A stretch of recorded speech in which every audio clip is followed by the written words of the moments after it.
Okay, good afternoon guys and welcome to 5th Generation Hobby Shop. So meron tayo ditong dalawang unit na i-review. Shoutout pala kay Sir Jesse. So meron tayo ditong isang Glock 17 Gen 5 and also we have Glock 19 Gen 5. Yan.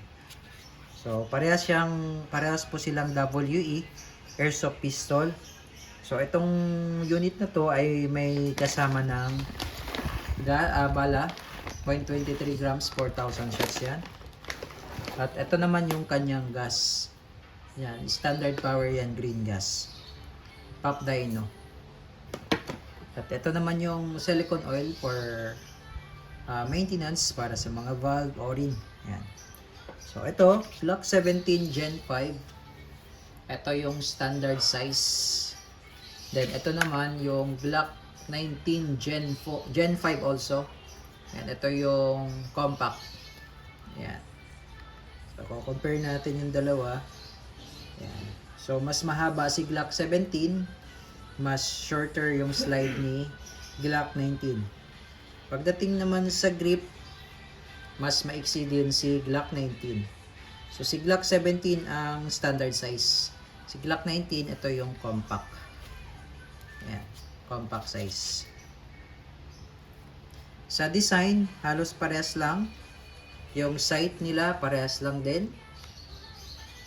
Then, sa mga markings naman, parehas lang din sila ng markings. WE din sa kabila. Ayan. Sa slide, wala silang markings pareho. Ayan. Pagdating naman sa slide stop, slide release, Gen 5. So, magkabilaan na po yan. Ambidextrous. Ayan. So, subukan nating tingnan yung loob.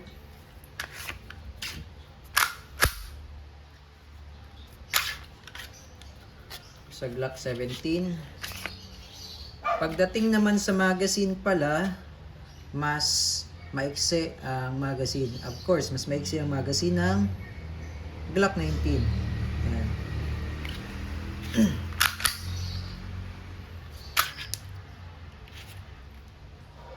So, pagdating naman sa mechanism niya dito sa loob, so parehas lang din sila. Ayan, parehas lang. Mas shorter lang yung sa Glock 19. Ayan. Okay.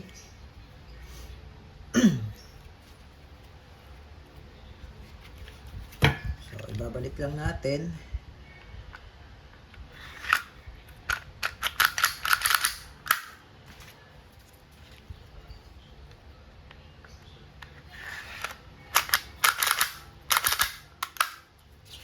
Ayan.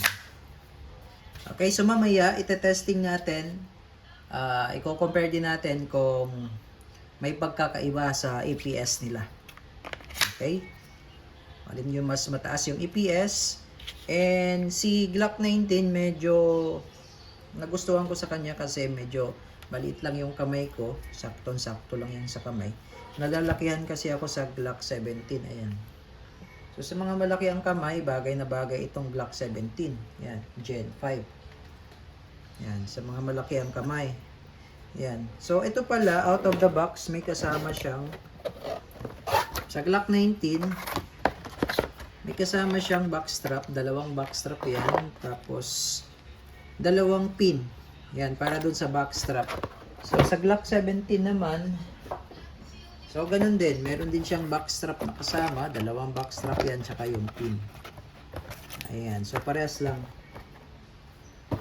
So, nasa sa inyo na lang kung alin ang mas preferred nyo. Gusto nyo medyo compact. Ayan. Si Glock 19 ang maganda para sa inyo. Ang gusto nyo naman yung standard size. Si Glock 17. Ayan. So, ganda rin ang forma niya. O Glock 17. So, para silang Gen 5. Para silang Gen 5.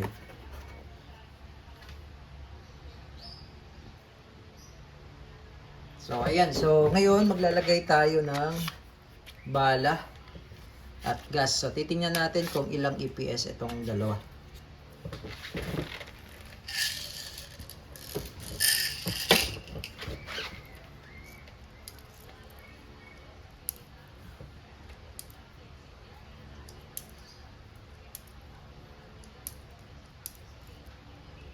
So, ayan, double stack. So, ito pala si Glock 17 is 24 plus 1. 24 plus 1. Ito naman si Glock 19, 18 plus 1. Okay? So, mas maraming load si Glock 17, of course, kasi mas mahaba yung magazine niya.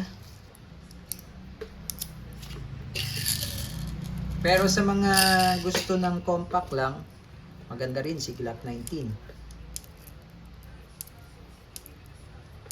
So, double stack siya.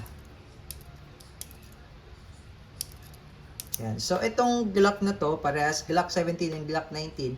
So, po pwede siyang salpakan ng extended magazine, yung long magazine, yung 50 rounder. So, po pwede sila. So, load tayo ng gas, 3 to 5 seconds lang.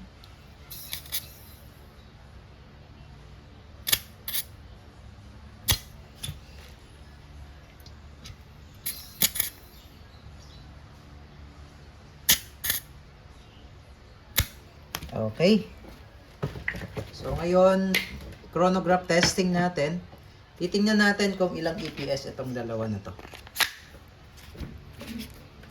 Glock 19 or Glock 17.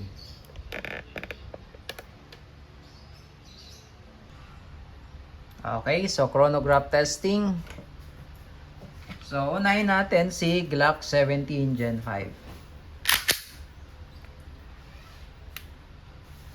Firing 352.9,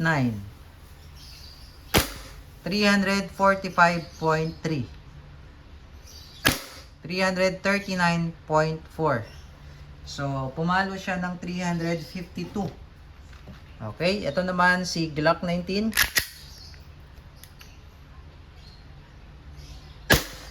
350.3. So, 2 EPS lang ang difference, no? Dalawang EPS lang. So, malakas din si Glock 19. 345.7 and 341.3. So, hindi rin nagkakalayo pagdating sa EPS. So, pagdating naman sa accuracy test, testing natin. Si Glock 17 pala, si Glock 17. Okay.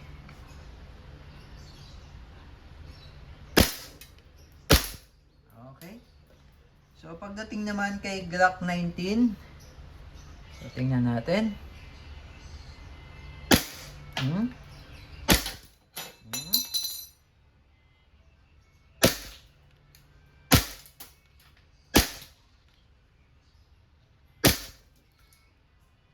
So, accurate din.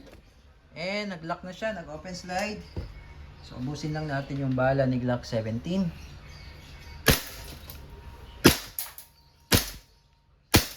Ayun. Okay, so parehas na silang nag-open slide. So, release lang natin yung mga magazine nila. Hammer down.